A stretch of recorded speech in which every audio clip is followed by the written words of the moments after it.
Bahasan selanjutnya adalah menciptakan nilai pelanggan. Nah, sebelumnya ada yang tahu nilai pelanggan itu apa? Kan basicnya sebenarnya sudah dipelajari kan selama 7 pertemuan di Customer Relationship Management gitu kan. Nah, nilai pelanggan tuh menurut kalian apa sih? Persepsi pelanggan, Pak. Persepsi pelanggan. Ada lagi yang mau berpendapat? Kepuasan pelanggan, Pak. Kepuasan pelanggan. Oke. Lagi, ada lagi? Dari kelas A?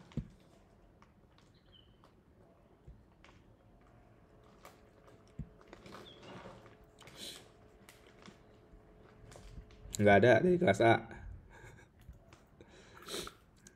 Loyalitas pelanggan, Pak. Oke. Jadi tadi apa? Kepuasan pelanggan, loyalitas pelanggan, yaitu ada di dalamnya ya. Nah, nilai pelanggan. Sekarang kita bahas nilai pelanggan. Nilai pelanggan atau nilai customer atau biasa disebut customer value ya, customer value.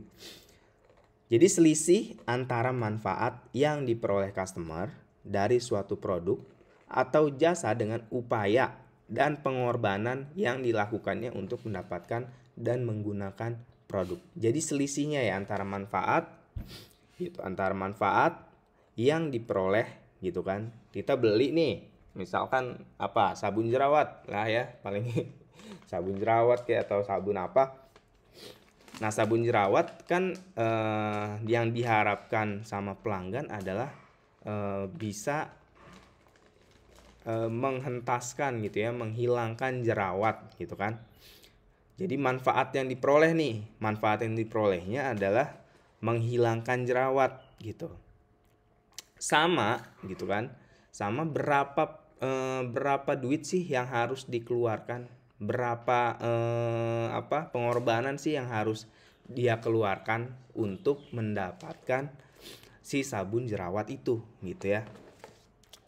Jadi selisihnya antara manfaat yang diperoleh customer dari suatu produk atau jasa dengan upaya dia ya, pengorbanan dia untuk mendapatkan atau menggunakan produk itu gitu. Nah, nilai pelanggan juga bisa disebut sebagai ikatan emosional yang muncul antara pelanggan dengan produsen berupa satu ada manfaat ekonomi, manfaat fungsional ya, manfaat psikologis dari konsekuensi pelanggan menggunakan produk itu sendiri gitu. Jadi ada ikatan emosional setelah dia membeli. Nah, ikatan emosionalnya kalau misalkan dia tidak puas, ya berarti kan nggak bakalan dibeli lagi. Dia marah, dia kecewa gitu. Tapi kalau misalkan dia puas, dia akan beli lagi. Dia senang sama produk itu gitu ya. Nah, kita sudah belajar tentang ini ya. Jadi ada segitiga puncak di dalam manajemen, tetapi di dalam nilai pelanggan ini akan dirubah ya posisinya.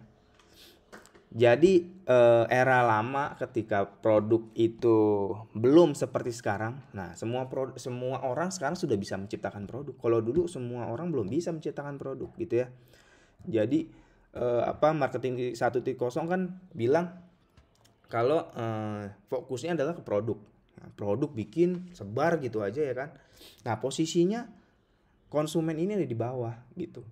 Nah, baru masuk ke frontline. Frontliner itu masuknya ibaratnya karyawan terbawah di itu ya, di perusahaan. Nah, baru di manajemen tengah, baru di manajemen puncak.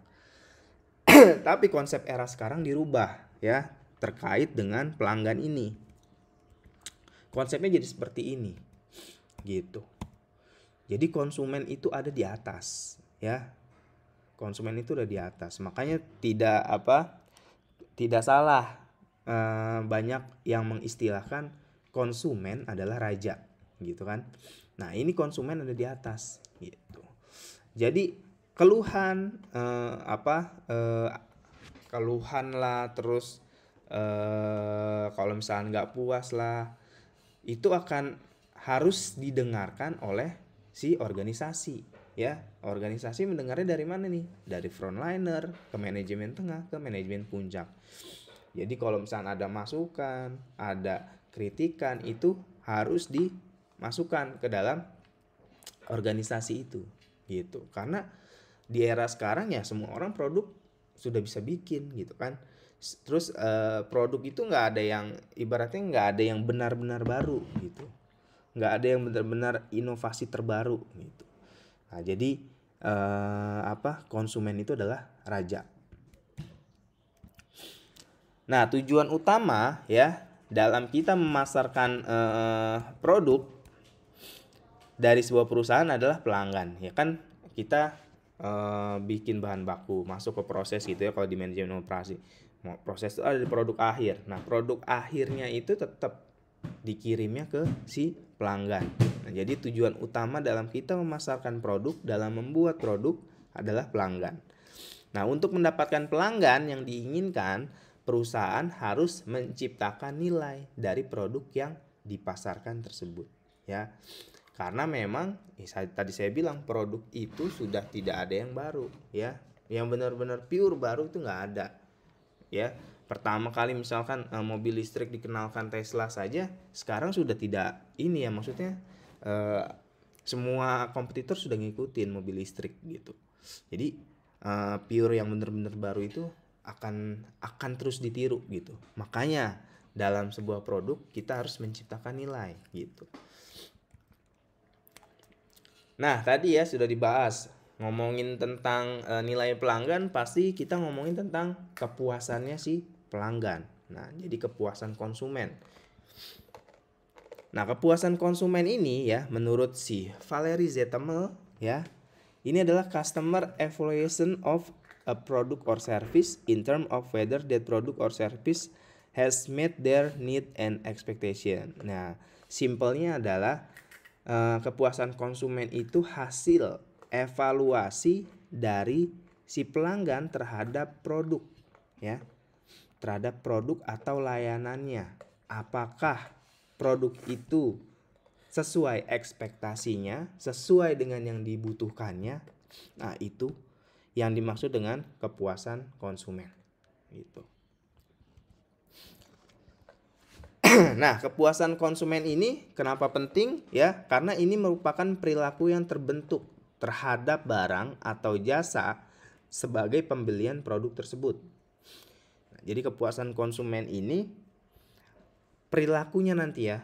Nah, kalian juga sudah belajar perilaku konsumen kalau nggak salah ya. Jadi dari kepuasan ini akan menimbulkan perilaku yang akan terbentuk di benak konsumen. Nah, yang kedua ya, kepuasan konsumen atau kepuasan pelanggan akan dapat menjalin hubungan harmonis antara produsen dan konsumen. Lalu menciptakan dasar yang baik bagi pembelian ulang ya. Setelah pembelian ulang, ya kan namanya kita jualan pasti pengen dibeli lagi gitu ya. Nggak cuma sekali. Wah, gue berhasil nih. Tapi kalau misalkan tidak dibeli lagi, ya berarti itu gagal produknya gitu ya. Nah, nanti akan menciptakan pembelian berulang. Lalu setelah itu si pelanggan itu akan menjadi loyalis kita gitu kan. Nah, kalau sudah menjadi loyalis itu udah enak. Jadi semuanya dia infoin gitu ya. Wow, sabun jerawat ini sangat berhasil nih di muka saya. Nah, lahirlah langsung dari pemasaran dari mulut ke mulut gitu ya. Nah, kalau pemasaran dari mulut ke mulut udah trust banget gitu. Seperti apa yang dilakukan Bob Sadino waktu itu ya. Jadi ketika dia jualan telurnya itu ada yang busuk 3, ya diganti sama Bob Sadino ya, langsung 1 kilo langsung dikasih. Nah, akhirnya pelanggan itu puas, jadi di Kemang itu langsung puas. Nah, si ibu-ibu ini langsung dari mulut ke mulut ya. Oh, saya kalau mau beli telur di Pak Bob aja. Nah, gitu ya. Jadi melahirkan pemasaran dari mulut ke mulut yang nantinya akan menguntungkan bagi perusahaan. Nah, yang ketiga, kepuasan konsumen ini sangat penting karena akan berdampak pada kelancaran bisnis kita gitu ya.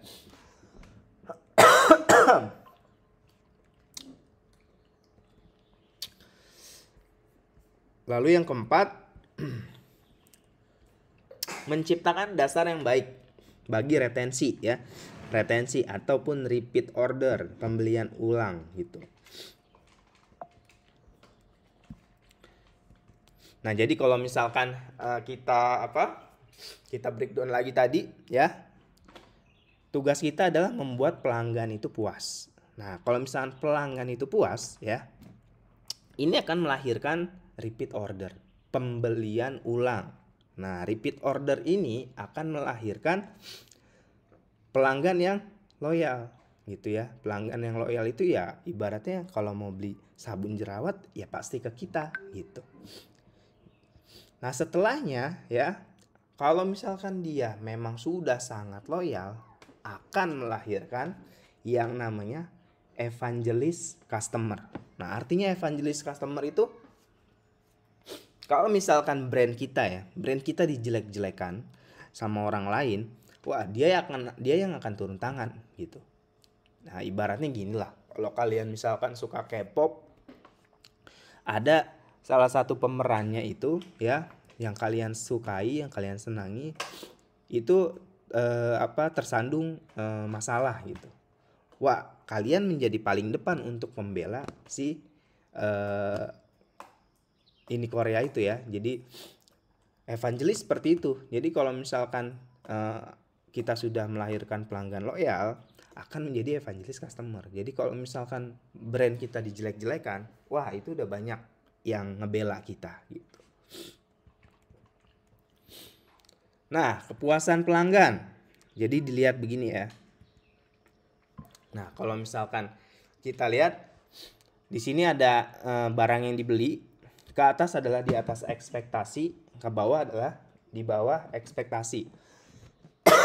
Jadi kepuasan itu dapat diartikan sebagai antara layanan atau hasil yang diterima itu paling tidak harus sama dengan harapannya ya. Jadi harapan dia ada di barang yang dibeli ini gitu. Jadi di sini harapan dia, kalau misalkan di bawah harapan dia, ya pastinya dia tidak puas. Tapi kalau misalkan di atas harapan dia, itu udah pasti puas banget. Nah, jadi kita sebagai yang punya produk, yang membuat produk, ya minimal bisa menukar nilai kita dengan harapan dia yang di tengah-tengah itu gitu. Lebih bagus lagi kalau misalkan ada di atas ekspektasi gitu. Nah, produk yang bagus ya pastinya dimulai dari supply chain-nya ya. Kita sudah belajar manajemen operasional gitu kan. Ada supply chain manajemen. Produk yang bagus itu mulai dari raw material yang bagus, bahan baku yang bagus. Makanya kita harus mencari supplier yang bagus di sini ya, supplier yang bagus. Masuk lagi ke factory nanti. Nah, factory-nya ini kita proses ya, harus ada inspeksi, kemarin kita sudah belajar. Nah, masuk lagi ke distribusi nanti. Masuk lagi ke retail. Nah, sampai customer ini ya, barang-barang kita ya udah harus di quality control, harus di QC gitu ya. Mulai dari raw material sampai ke retail ini gitu. Nah, jadi konsep supply chain menekankan pada pola terpadu yang menyangkut proses aliran ya, kita sudah pernah bahas. Dari sini aktivitas antara supplier hingga konsumen akhir adalah dalam satu kesatuan tanpa sekat pembatas yang besar. Sehingga mekanisme informasi antara berbagai elemen tersebut berlangsung secara transparan. Nah, kepuasan pelanggan juga punya 4P ya. Jadi untuk memberikan kepuasan kepada konsumen, maka seluruh orang yang terlibat dalam operasional perusahaan harus memahami nilai-nilai pelayanan. Nah, jadi 4P dalam pelayanan ya. Jadi kan bukan cuma dari produk nih, tapi orang puas itu gitu kan, itu dari pelayanannya pula gitu. Nah, 4P dalam pelayanan itu terdiri dari 1 passionate ya, 2 harus progresif, 3 harus proaktif, Keempat, harus positif. Nah, mari kita bahas. Nah, jadi passionate ini apa? Passionate itu pelayannya harus bersemangat, ya. Passion kita terhadap pekerjaan kita lah ibaratnya. Walaupun kita ada di posisi misalkan paling bawah. Jadi perusahaan kita harus melatih karyawan itu agar passionate. Nah, passionate ini adalah memiliki semangat dan antusiasme dalam memberikan pelayanan. Karyawan yang bersemangat cenderung lebih berkomitmen dan termotivasi untuk memberikan yang terbaik pada pelanggan.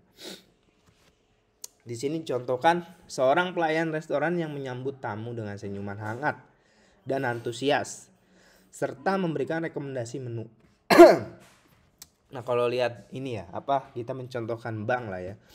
Bank BCA itu ya, itu dari posisi awal aja dia apa? Terus si habis dibawa. Ya udah sekalian motong rambut aja.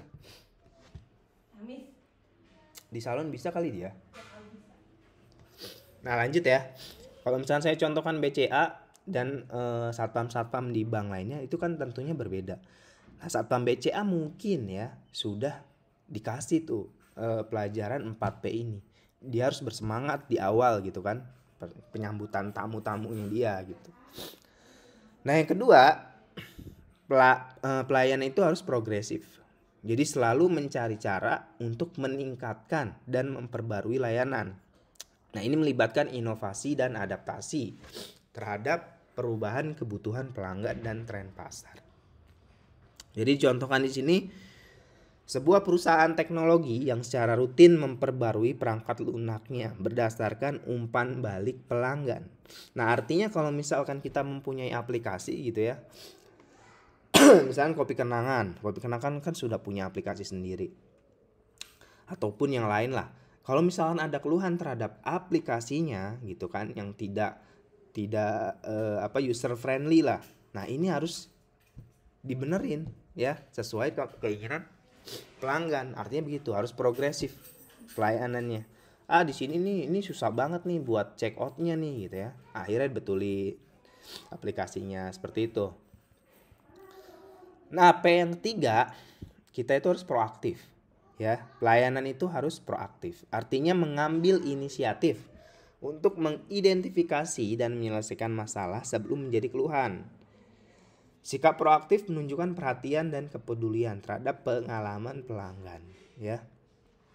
Di sini contohkan seorang manajer hotel yang menghubungi tamu sebelum kedatangan. Jadi sebelum dia datang dia udah hubungin duluan tuh, ya. Banyak hotel-hotel yang tidak melakukan ini, tapi ada yang melakukan ini.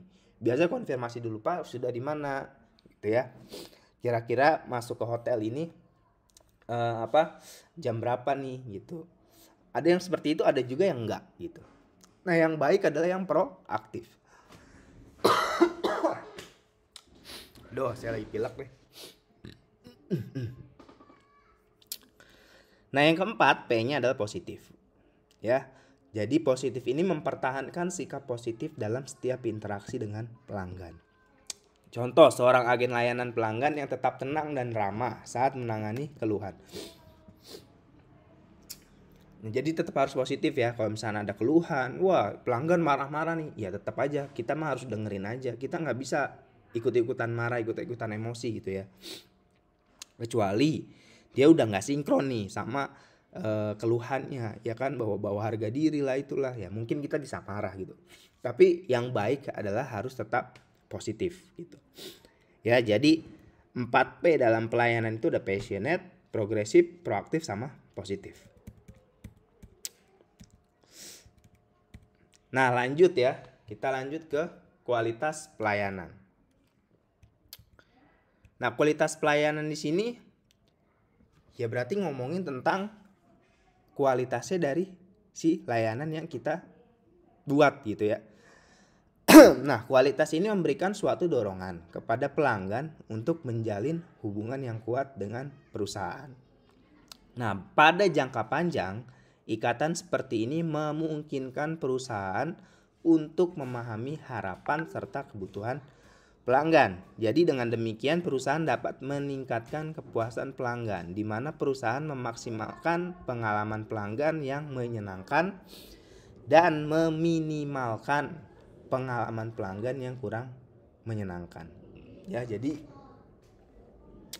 pelayanan pun harus kita tambahkan kualitasnya gitu ya. Bukan cuma produk, ternyata layanan juga harus berkualitas. Kalau memang niat kita adalah mencari untung gitu ya. Nah, kualitas pelayanan sendiri ya, indikatornya itu ada 3. Ada nilai pelanggan, ada kepuasan pelanggan tadi, sama retensi pelanggan. Nah, nilai pelanggan ya, itu tadi kita sudah bahas. Jadi selisih antara pelanggaran total dengan pelanggan dengan biaya pelanggan total. Artinya gini, nilai pelanggan total ini kita biasa sebut adalah customer value ya. Jadi sekumpulan manfaat yang diharapkan oleh pelanggan dari produk dan jasa tertentu. Nah, nilai pelanggan ini didefinisikan sebagai biaya pelanggan total yang sekumpulan biaya yang diharapkan konsumen yang dikeluarkan untuk mengevaluasi, mendapatkan, menggunakan, dan membuang.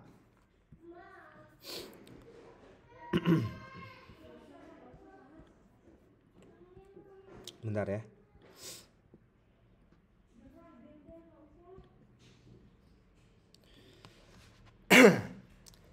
Membuang produk atau jasa ya. Jadi bisa disimpulkan adalah misalkan harga sabun jerawat kita adalah 125.000, yaitu tadi ya.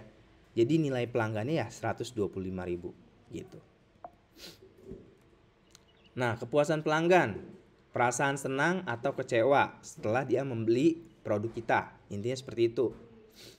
Nah, kalau retensi pelanggan ya, ini adalah tujuan menyeluruh dari nilai pelanggan tersedia secara berkelanjutan dan lebih efektif daripada pesaing, akan memberikan kepuasan pelanggan yang tinggi. Jadi retensi pelanggan ini adalah tujuan si perusahaan ya. Jadi strategi meningkatkan pelanggan membuatnya sangat menarik bagi pelanggan untuk bertahan dengan perusahaan daripada pindah pada perusahaan lain. Artinya di situ terjadi repeat order. Nah, repeat order itu melahirkan retensi, pembelian ulang di benak pelanggan gitu ya. Jadi indikator dari kualitas pelayanan ada 3, ada nilai pelanggan, kepuasan pelanggan, dan retensi pelanggan. Nah, sekarang kita bahas tentang kualitas pelayanan. Kualitas pelayanan ini ya harus kita ketahui juga, nantinya kita membutuhkan yang namanya customer lifetime value. Jadi bisa diukur oleh customer lifetime value-nya ya. Nah, customer lifetime value ini adalah konsep yang memberikan gambaran tentang seberapa berharga seorang pelanggan bagi perusahaan dalam jangka waktu tertentu.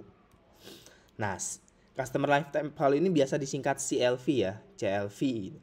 Nah, ini menggabungkan beberapa faktor penting seperti satu, jadi poinnya adalah dari CLV itu rata-rata pembelian pelanggan.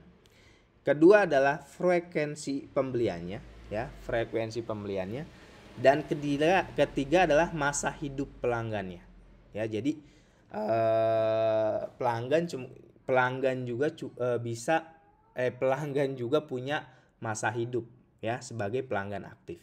Kalau misalkan dia sudah tidak membeli lagi produk kita, yaitu bukan pelanggan kita gitu ya. Jadi masa hidupnya sudah berakhir seperti itu. Nah, dengan menghitung CLV, perusahaan dapat memperoleh pemahaman yang lebih baik tentang seberapa besar pendapatan yang dihasilkan dari satu pelanggan gitu. Nah, kalau misalnya kita tahu CLV, ya berarti kita bisa menghitung nih dari satu orang ini kita sudah untung berapa sih gitu. Jadi konsepnya gitu ya, CLV bisa memberikan perhitungan dari satu orang pelanggan. Nah, customer lifetime value. Jadi menghitung customer lifetime value sangat penting bagi bisnis karena memberikan pemahaman yang mendalam tentang nilai pelanggan. Dengan mengetahui CLV, bisnis dapat mengidentifikasi. Jadi tujuan dari kita mengetahui customer lifetime value adalah mengidentifikasi dan fokus pada pelanggan yang paling berharga, ya. Misalkan si Selfie baru beli 1. Nah, saya mendingan lebih milih si Sita nih, misalkan sudah beli 10. Jadi kita bisa tahu gitu ya, diskon yang akan saya berikan untuk Selfie dan Sita itu berapa gitu. Nah, saya lebih memilih mendapatkan ngasih diskon besar kepada pembeli yang sudah menguntungkan kita lebih besar gitu. Misalkan seperti itu. Jadi CLV ini membantu bisnis untuk mengalokasikan sumber daya dengan lebih efisien dan mengarahkan upaya pemasaran serta layanan pelanggan kepada segmen yang memberikan kontribusi terbesar tuh ya. Jadi kita fokus pada target atau segmentasi dengan yang memberikan kontribusi terbesar terhadap perusahaan kita. Nah, jadi cara menghitung CLV ini adalah pertama, kita harus menentukan periode waktu yang ingin digunakan ya sebagai acuan dalam menghitung CLV. Misalnya ya kita tentuin waktunya adalah dalam 1 tahun gitu. Nah, yang kedua ya, hitung rata-rata pembelian per pelanggan selama periode waktu tersebut. Jadi selama periode 1 tahun dia itu udah belanja berapa sih ke gua gitu. Ya. Nah, misalkan di sini rata-rata pembelian per pelanggan adalah 1 juta. Nah, yang ketiga, jalannya adalah menghitung frekuensi pembelian rata-rata per pelanggan dalam periode waktu tersebut. Misalkan pelanggan rata-rata melakukan pembelian 5 kali dalam 1 tahun gitu ya. Nah, yang terakhir adalah hitung masa pelanggan aktif, yaitu berapa tahun mereka tetap sebagai pelanggan perusahaan. Nah, ini dirata-ratakan lagi ya, tetap sebagai pelanggan selama 3 tahun.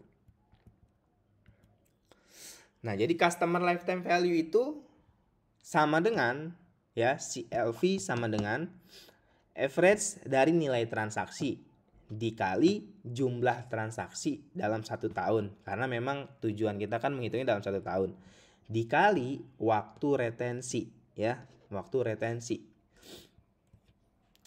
Nah, contohnya mudahnya gini, jika rata-rata pembelian per pelanggan adalah 1 juta tadi ya, 1 juta, terus frekuensi pembeliannya itu 5 kali dalam setahun.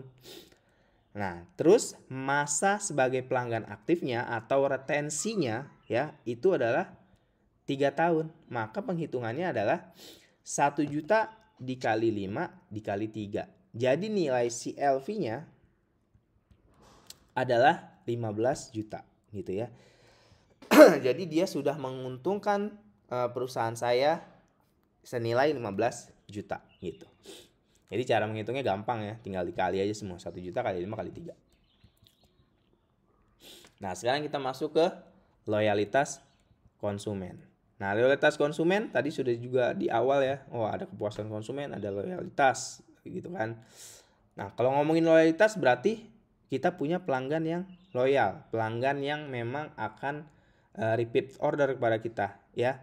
Jadi loyalitas itu adalah merupakan besarnya konsumsi dan frekuensi pembelian yang dilakukan oleh seorang konsumen terhadap suatu perusahaan, dan mereka berhasil menemukan bahwa kualitas keterhubungan yang terdiri dari kepuasan, kepercayaan, dan komitmen mempunyai hubungan yang positif dengan loyalitas ya.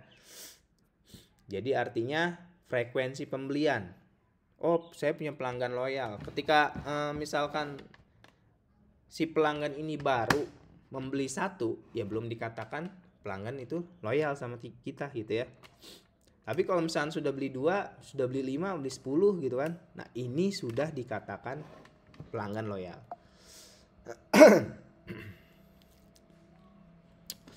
Nah, sekarang hubungan antara kepuasan dan loyalitas itu apa sih ya? Nah, saat dimana konsumen mencapai tingkat kepuasan tertinggi yang menimbulkan ikatan emosi yang kuat dan komitmen jangka panjang dengan merek perusahaan. Artinya ya, kepuasan dan loyalitas itu sangat berhubungan. Ketika dia puas, maka dia akan loyal gitu ya. Ketika dia puas untuk membeli, maka dia akan repeat order lagi gitu. Nah, sekarang atribut untuk mengukur keloyalan si pelanggan itu apa aja sih gitu ya. Jadi atributnya adalah di sini pelanggan loyal itu akan mengatakan hal yang positif tentang perusahaan kepada orang lain. Ya, jadi atributnya di sini dari pelanggan yang setia adalah dia akan mengatakan hal-hal yang positif tentang merek kita. Nah, yang kedua ya, pelanggan loyal ini akan merekomendasikan perusahaan kepada orang lain yang meminta saran. Artinya, dia akan merekomendasikan merek kita kepada orang lain gitu. Nah, atribut ketiga ya, dia akan mempertimbangkan bahwa perusahaan merupakan pilihan pertama dalam melakukan pembelian jasa. Artinya kalau misalkan dia nyari jasa sabun jerawat ya, itu pasti pilihan pertamanya adalah merek kita. Lalu yang keempat, dia akan melakukan lebih banyak bisnis atau pembelian dengan perusahaan beberapa. Jadi dia akan terus-terusan ya. Jadi melakukan transaksional dengan merek kita ya, bisnis kita. Nah, ini akan berlangsung lama gitu. Nah, itu dikatakan sebagai pelanggan yang loyal. Nah, jadi 4 tahapan tingkat loyalitas konsumen di sini. Ada loyalitas itu kognitif ya.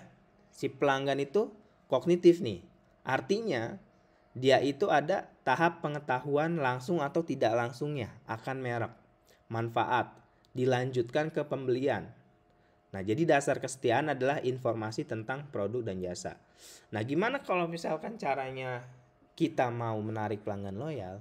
Makanya dari sisi produknya itu harus jelas. Informasinya apa yang dijanjikan itu harus jelas.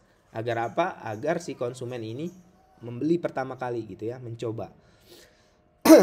Bukan hanya kejelasan, tetapi nanti ada kualitas produknya ya. Jadi masuk ke kualitas produknya itu seperti apa.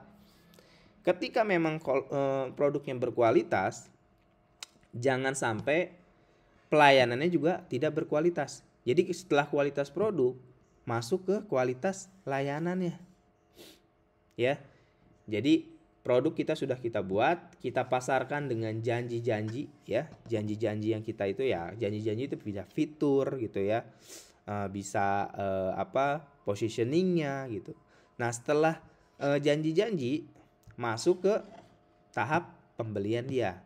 Pembelian dia itu dia akan merasakan kan kualitas produknya seperti apa sih. Nah, ternyata nanti dia puas, dia ngasih ulasan. Nah, dikasih ulasan jangan lupa untuk dibalas gitu ya.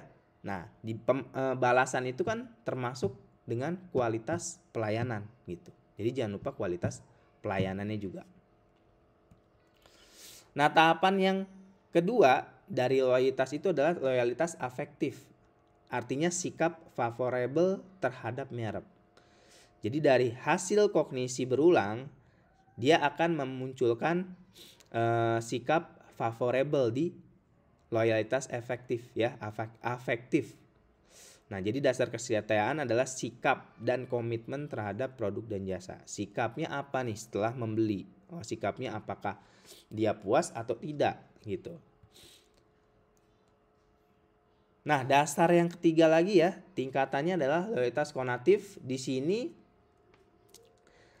intensitas ya. Di sini intensitas membeli ulang sangat kuat dan memiliki keterlibatan tinggi yang merupakan dorongan dari motivasi. Artinya setelah dia puas, dia masuk ke loyalitas konatif. Intensitas membeli ulangnya gitu.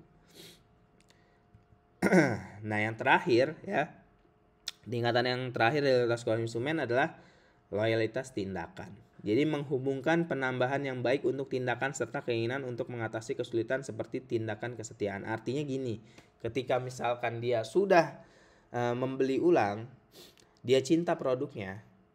Nah, biasanya orang yang loyal itu akan memberikan kritik dan saran. Jadi jangan anti kritik dan saran ya. Jangan anti kritik dan saran terhadap produk yang kita buat.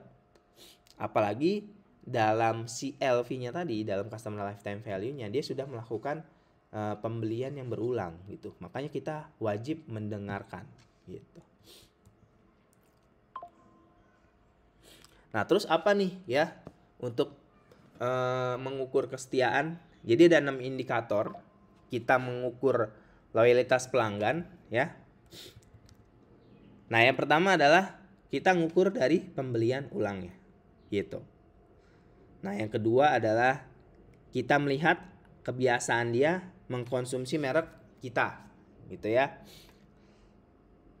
Terus ukuran yang ketiga adalah selalu menyukai merek tersebut. Artinya kalau misalkan kita post, kita bikin produk baru, nah dia suka tuh gitu.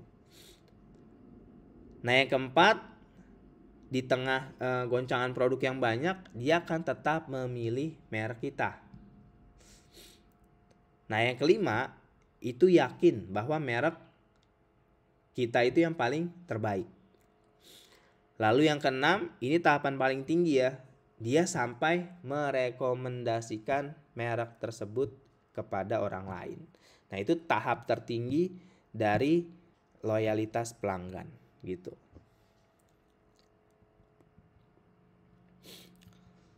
Nah, ini CRM sekarang ya. Relationship marketing. Jadi ada 3 pilar dalam rangka kita menjaga loyalitas pelanggan. Nah, di sini disebutkan ada value, ada brand, sama ada relationship marketing di situ.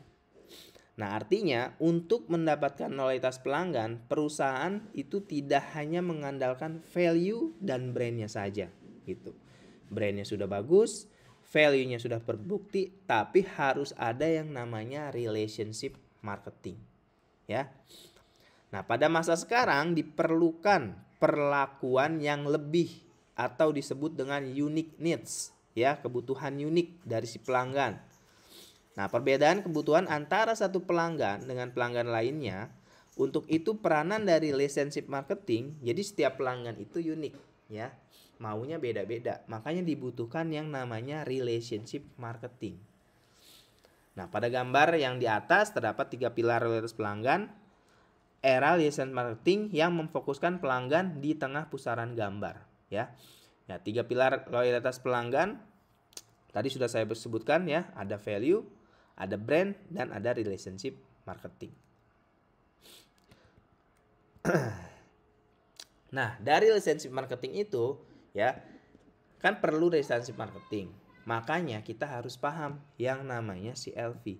CLV ini harus kita maksimalkan ya, agar kita paham siapa sih pelanggan kita yang paling loyal, siapa sih pelanggan kita yang paling menguntungkan perusahaan.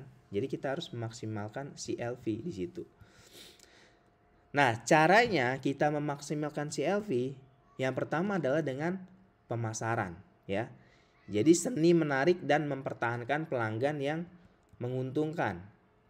Jadi cara pertama memaksimalkan CLV itu adalah dengan pemasaran. Yang kedua ya, mengetahui tipe-tipe pelanggan.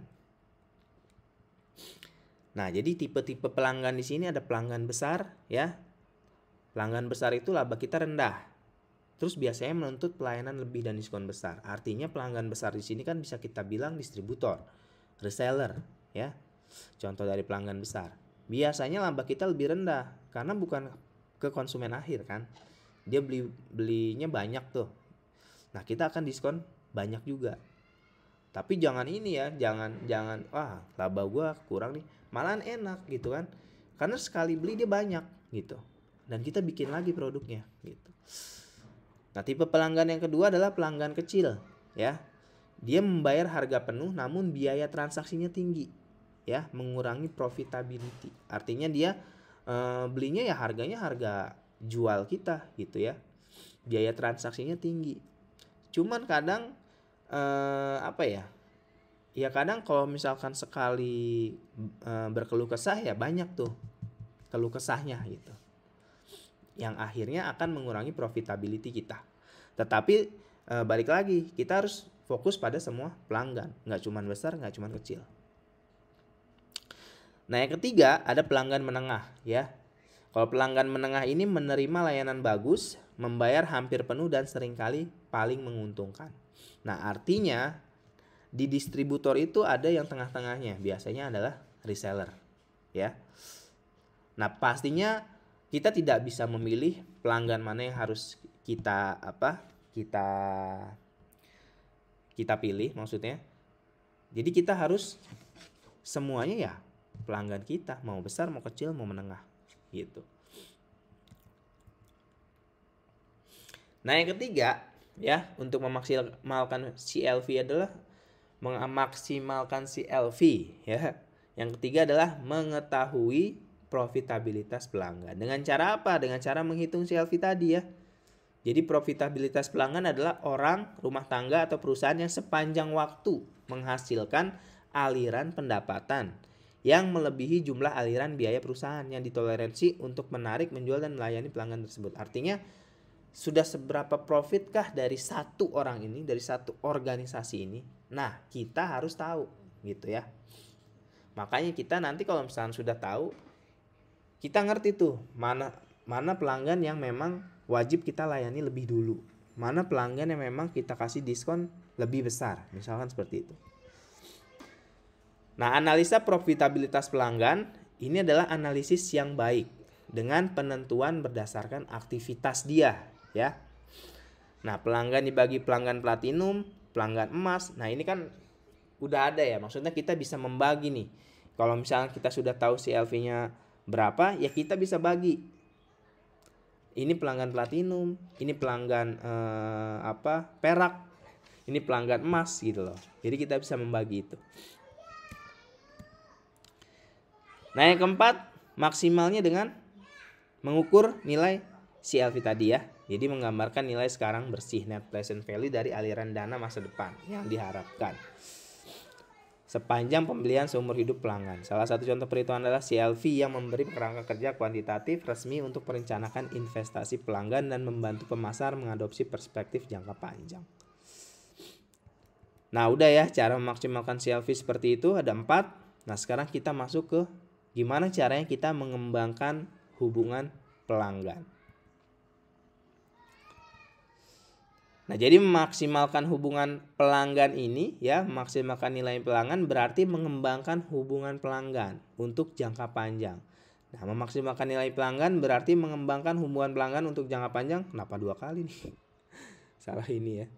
Nah, jadi CRM ini ya ada ya, kalau misalkan kalian belajar sama Pak Niko kali dikasih aplikasi-aplikasi CRM ya. Nah, CRM ini kan banyak bentuknya ya. CRM ini bukan cuma aplikasi gitu kan. CRM ini ya keterkaitan kita terhadap pelanggan juga gitu kan. Di sini CRM bisa lewat email ya. Ini ada check employee activity ya. Terus track location CRM. Jadi kita tahu tuh dia kemana aja lewat aplikasi kita gitu ya. Terus invoice generate juga itu CRM ya. Call application, lead management, test management gitu. Nah, ekonomi saat ini didukung oleh bisnis informasi. Informasi itu sendiri mempunyai kelebihan dalam hal mudah didiferensiasikan, disesuaikan, dipersonalisasikan, dan dikirimkan sepanjang jaringan dengan kecepatan yang mengagumkan. Artinya, ya, alat CRM ini ya bisa tadi ya mempersonalisasikan aktivitas kita, gitu. Oh, orang ini sukanya olahraga. Akhirnya muncul iklan-iklan tentang olahraga gitu ya, iklan-iklan tentang suplemen-suplemen olahraga. Nah, itu artinya dipersonalisasi gitu. Nah, CRM dirancang untuk meningkatkan hubungan antara perusahaan dan pelanggan, meningkatkan loyalitas pelanggan dan kepuasan dari manajemen baru. Nah, CRM yang baik itu harus bisa menjalankan satu, mengidentifikasi faktor-faktor yang penting bagi pelanggan ya. Yang kedua, mengusung falsafah customer oriented, artinya customer centris ya. Apa yang dibutuhkan customer akan kita layani seperti itu. Nah, yang ketiga, mengadopsi pengukuran berdasarkan sudut pandang pelanggan, persepsi pelanggan, artinya lalu membangun proses ujung ke ujung dalam melayani pelanggan, ya. Selanjutnya, menyediakan dukungan pelanggan yang sempurna, ya. Ya, artinya keluh kesah kita ya didukung sama alat CRM ini. Lalu menangani keluhan atau komplain pelanggan, ya, masuk ke dalam customer relationship juga. Lalu mencatat dan mengikuti semua aspek dalam penjualan. Nah, jadi di CRM ini kita harus mencatat, ya, entah itu namanya, itu ya, pokoknya seluk-beluk tentang customer kita gitu. Terus membuat informasi holistik tentang informasi layanan dan penjualan dari pelanggan. Nah, CRM ini dibutuhkan yang namanya database, makanya kita harus mencatat, ya. Jadi CRM ini butuh yang namanya database. CLV pun sama, ya, karena kita butuh data-data pembelian dia. Jadi database pelanggan dan pemasaran itu sangat dibutuhkan. Nah, database ini adalah marketing pada era digital saat ini tidak lengkap jika tidak dijunjang dengan teknologi informasi. Ya, tanpa database, khususnya database mengenai pelanggan, ibarat komandan yang maju perang tanpa dibekali dengan daftar nama prajurit. Artinya database ini sangat penting. Ketika ada orang yang beli, ya kita harus mencatatnya. Ya, nomor HP-nya, nomor teleponnya, emailnya, dan lain-lain sebagainya. Nah, banyak perusahaan ingin usaha pemasaran mereka menjadi cepat dan hemat waktu. Dalam hal ini memiliki database pemasaran yang lengkap sangatlah berguna. Ya, apalagi kalau kita sudah punya database. Kalau punya database, kita ngiklanin ya cukup dari Facebook Ads, kita pakai pixelnya data kita, ya itu akan tersebar ke data pelanggan kita, pastinya gitu ya. Nah, dengan menggunakan sistem database pemasaran yang terintegrasi antara data customer dengan data yang lainnya, ya, data pemesanan, data informasi, kapan dia membeli gitu ya, menjadi satu kesatuan data ke dalam bentuk database elektronik. Jadi penting tuh ya, nama, alamat, telepon, email, kota customer, dan semacamnya gitu ya.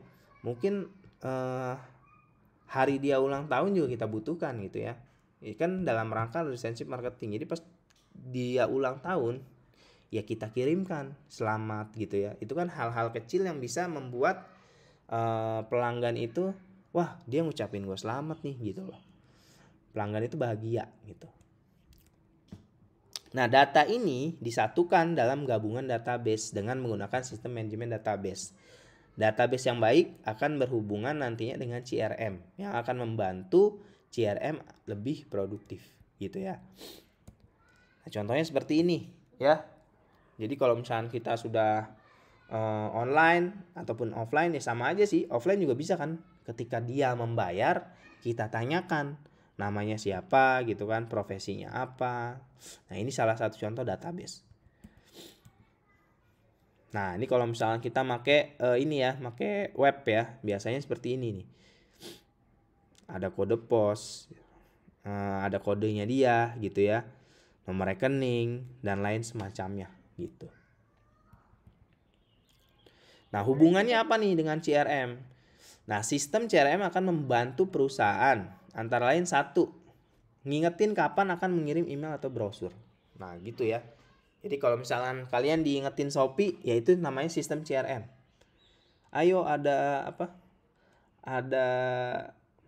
Ada barang belanjaan di kotak kamu, segera segera di check out. Nah, itu CRM gitu ya. Jadi fungsinya CRM seperti itu juga gitu ya, mengingatkan kapan akan mengirim email atau brosur.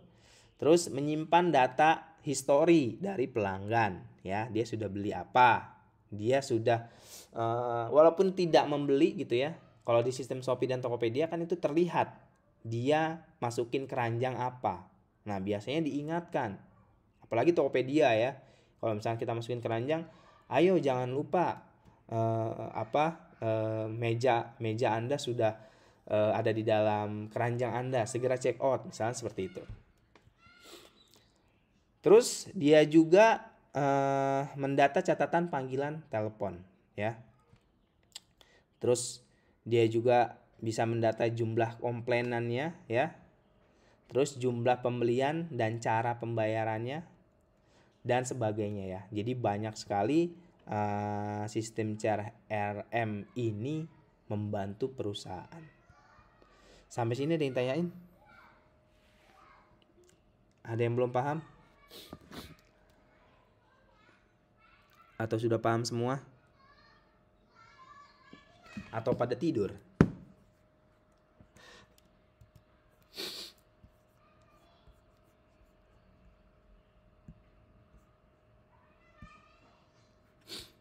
Ada yang tanyain nggak? Udah dicatat semua? Coba lihat catatannya. Coba. Mana? Agus emang nyatet Agus. Full, Pak. Fitri mana Fitri? Nadia mana Nadia? Saya, Pak. Mana catatannya? Saya catat di notes handphone. Mana coba? Bentar. Gak kelihatan ya, Pak? Mana sih Fitri mana? Aku malah Iya. nggak kelihatan. Gelap, bentar, Pak. Bentar. Dela mana Dela? Mana catatannya? Gak kelihatan, Pak. Tuh, iya, gak kelihatan, Pak. Alia mana Alia?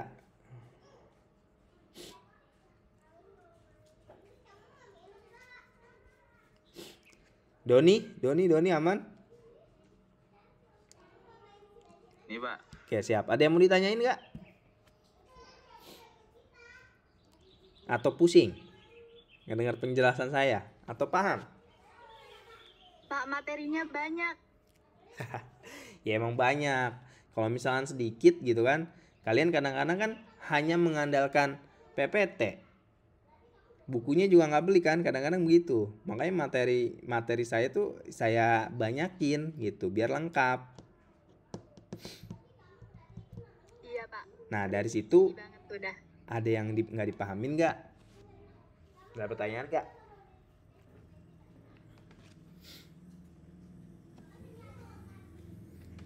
Paham semua? Udah siap buat besok semua? Jam 8 ya berarti kita mulai ya. Insya Allah, Pak. Silakan jam 8 bersiap di depan ruangan saya aja. Ntar dipanggilin satu-satu, paling gitu.